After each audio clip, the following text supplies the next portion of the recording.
তুলসী মন্দির থেকে পাতা তুলবেন, পাতা কিন্তু রাধার হাতে দেবেন, কৃষ্ণের পায়ে দেবেন।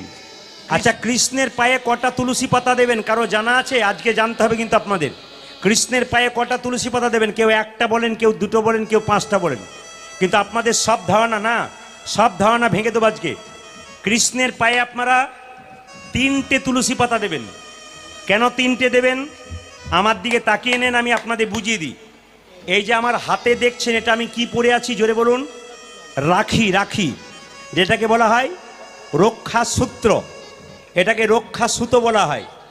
এই রক্ষা সূত্রটা ভাই বোনকে পরায়, বোন ভাইকে পরায়, দিদি ভাইকে পরায়, আবার দাদা বোনকে পরায়, আবার বন্ধু বন্ধুকে পরায়। একটা একটা করে জানবেন।